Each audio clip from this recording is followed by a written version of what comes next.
Hello and welcome to this RotaryCraft tutorial. In this video I will go through how to build an automated farm with RotaryCraft Fan.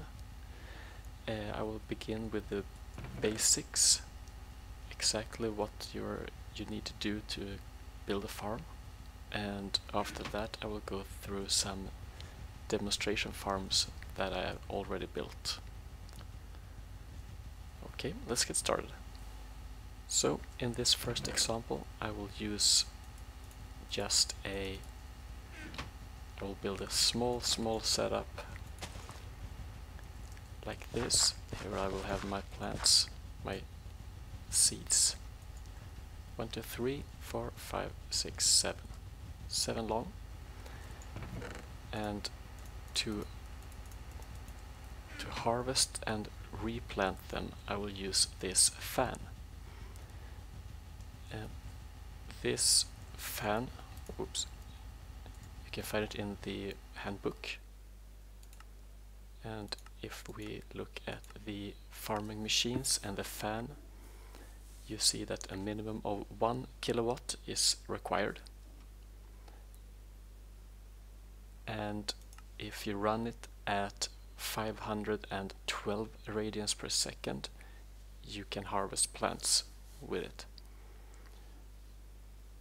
So if we input, and we know that the DC electric engine outputs 1 kilowatts but only 256 radians per second.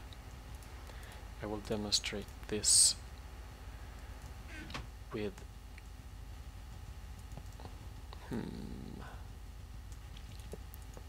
something like that.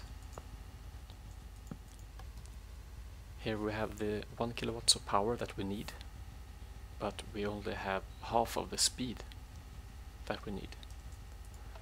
So let's turn that off and get a gearbox and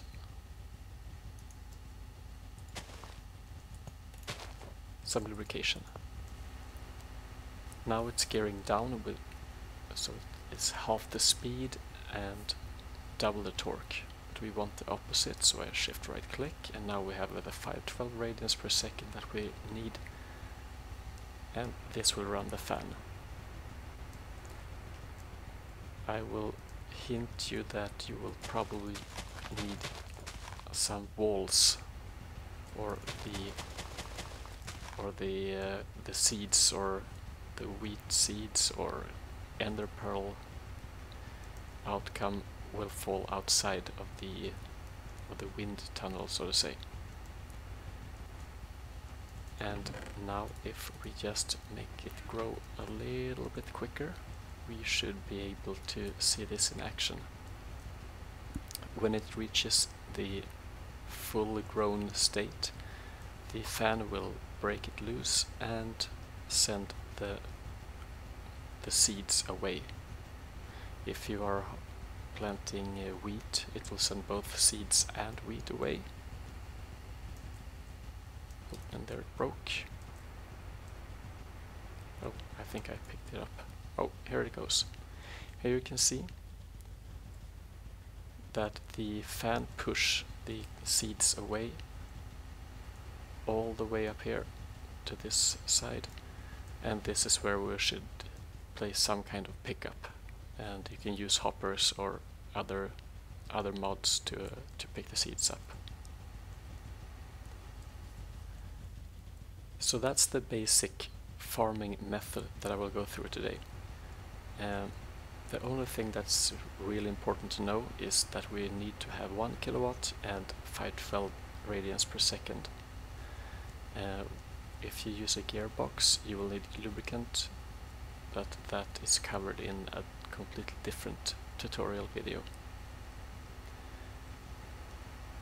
Now if we look further, what can we do with these setups? In this first example I have 4 DC engines.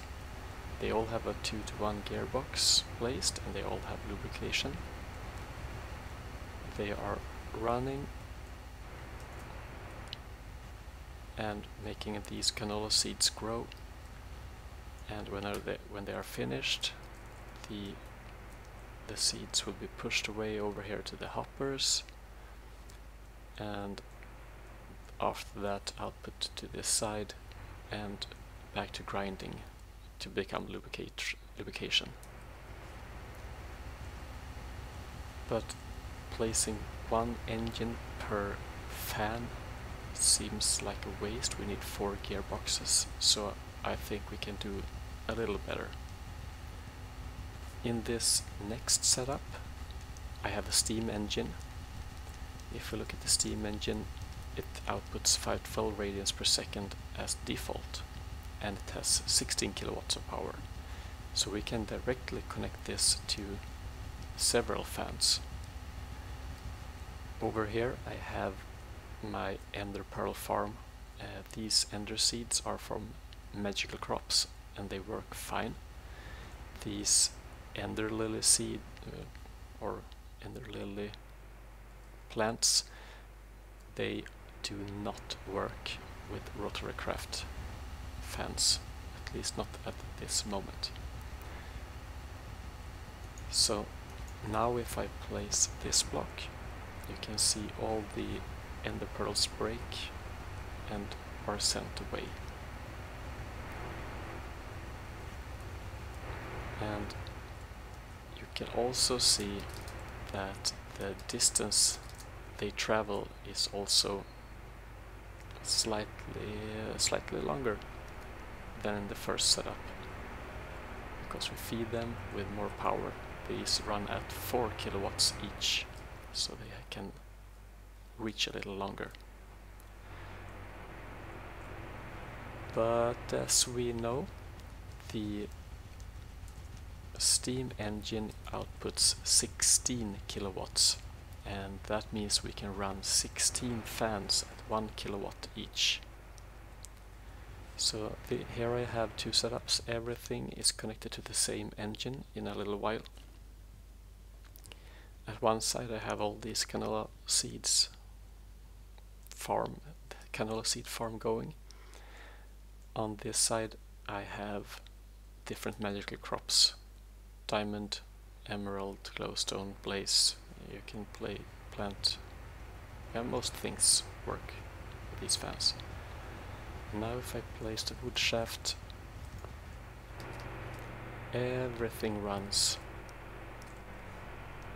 and are sent away. All these junctions are split even and basically divides these 16 kilowatts to 16 fans. On the other side I use vacuum hoppers here. It doesn't really matter what you use. Over here I had these Obsidian pipes that will suck up items, and hoppers over there. So this is automated farming with RotaryCraft.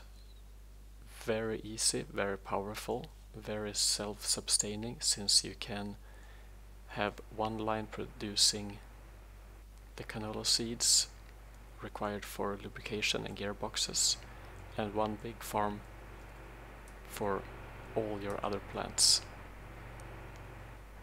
So, thanks for watching, and I hope to see you in the next video. Bye!